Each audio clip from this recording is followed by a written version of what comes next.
Moi, je l'ai reçu en France plusieurs fois. Je l'ai reçu aussi chez moi, en Centrafrique, plusieurs fois. Mais Giscard ne m'a jamais reçu dans sa famille. Vous lui avez présenté vos parents? La dernière fois, en 1978, j'étais parti en France avec quelques membres de ma famille, quelques parents à moi.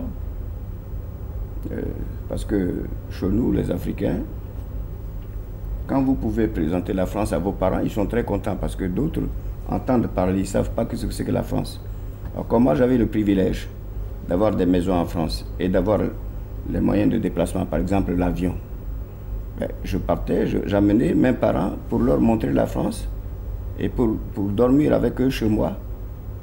Et une fois, en 1978, la dernière fois où j'ai reçu Giscard chez moi, dans mon château de Villemaurin, je lui ai présenté mes parents. Ils ne les avaient pas vus de bonne tête, hein, ils n'étaient pas contents. Ah bon? Non, non. Moi, je ne sais pas pourquoi ils n'étaient pas contents. Hein. Mais on ne peut jamais se séparer de ses parents, vous savez, quels qu'ils soient. Moi, je ne peux pas me séparer avec mes parents. Je suis un Africain. J'ai des parents, comme j'ai des amis parmi les Africains, et puis j'ai des amis parmi les Français. Et ça, c'est tout à fait naturel. C'est la loi de la nature. Nous sommes faits comme ça.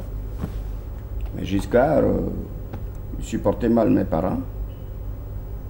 Mon passé, quand même, est un passé solide, solidement constitué. Et les blessures de guerre, et les croix de guerre, et les légions d'honneur à titre de guerre. Chevalier de la Légion d'honneur à titre de guerre, ça, c'est pas donné à... Moi, je ne vois pas, parmi les chefs d'État, là, aujourd'hui, africains comme moi-même, je ne vois pas qu'il y a le chevalier d'honneur, le chevalier de la Légion d'honneur à titre militaire. Quand on parle de massacre, on peut parler aussi de la disparition de Robert Boulin, de la disparition de Breuil, qui sont tous deux ministres. Pourquoi on accuse Bokassa alors qu'à l'autre bout, à l'opposé de Bokassa, Giscard a fait pire.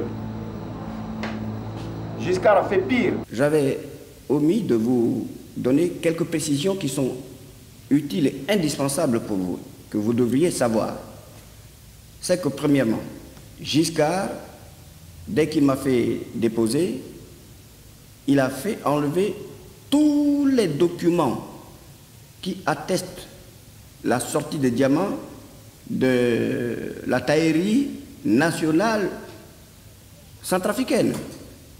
Il a fait enlever les papiers. Parce que quand je transmettais les ordres par écrit qu'on m'amène le diamant pour que je remette à Giscard, la taillerie nationale de diamants gardait les papiers. Ça, c'est un. De deux, le ministre qui prenait de l'argent pour aller payer, parce que le diamant ne sortait pas de la taillerie pour Bokassa, non. Il sortait pour être offert à Giscard, mais c'est Bokassa qui payait. Et le ministre à qui je remettais de l'argent pour payer à la taillerie nationale de diamants, c'est le ministre Jean Amiti, un ministre d'État, qui s'appelle Jean Amiti. Et lui, le ministre, il sortait l'argent. Il prenait l'argent que je lui donnais pour aller payer le diamant. Tout ceci pour vous dire que je vous ai donné l'origine de diamants que j'achetais pour offrir à Giscard. Je remettais l'argent au ministre. Le ministre remettait cet argent-là à Madame Dimitri. Madame Dimitri allait acheter.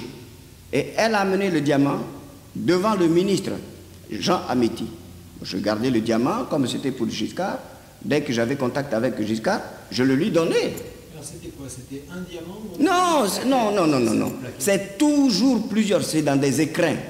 Des écrins. Oui, je donne par exemple 20 écrins. Donc ils sont déjà taillés? Oui, ils sont déjà taillés. Les plus gros sont seuls dans chaque écrin. Mais s'il y en a de 1 carat, 2 carats, 3 carats, on met facilement 3 diamants de 3 carats dans un écrin. Facile, parce que les écrins, il y en a qui sont des écrins qui sont enveloppés en velours, en tissu velours. Il y a des écrins qui sont gros comme ça, il y a des écrins qui sont petits. Les écrins ont des volumes variés. Justement, là, à ce sujet, quand il y a eu un démenti dit Giscard, il a toujours dit que c'était des toutes petites poussières. Non, c'est faux. Qu'est-ce que vous appelez un gros diamant? Vous auriez pu- Non, un gros diamant, c'est déjà 40 carats. 40 carats, 36 carats, 30 carats, 26 carats. Mais bien sûr, comment voulez-vous que j'offre à Giscard de petits... Depuis quand on a vu ces gestes-là? 40? Oui. Ben oui. Les diamants que j'ai donnés à Giscard, jusqu'à présent, il ne me les a pas encore rendus. D'ailleurs, je ne lui réclame pas. Non. Sauf si lui-même trouve que ce ne sont pas des beaux diamants, du moment qu'il ne les a pas vendus, il doit me les restituer. Bon. Mais moi, par exemple, je me souviens, il m'a offert une montre quartz. Bon. Quartz, une montre à quartz. Il m'a offert une carabine de chasse. Il a fait marquer mon nom sur la carabine, sur une petite plaque d'or, et gravé à mon nom sur la plaque de couche de la carabine. Et il m'a offert aussi une épée de l'Empire, prendre au musée français. Oui, il me l'a dit. Avant de prendre, il m'a fait visiter d'abord le musée français où il y a toutes les épées du temps de Napoléon.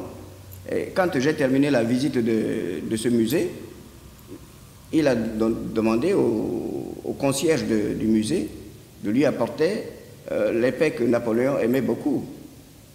Et le concierge lui a apporté, il me l'a remis. Maintenant, il a repris. Bon. Alors, comment ça se fait-il que tout ce qu'il m'avait donné, il les a encore de nouveau repris? Pourquoi a-t-il repris ce qu'il m'avait donné? Je pose cette question-là. Parce que quand on a donné quelque chose à quelqu'un, on ne peut pas le lui reprendre.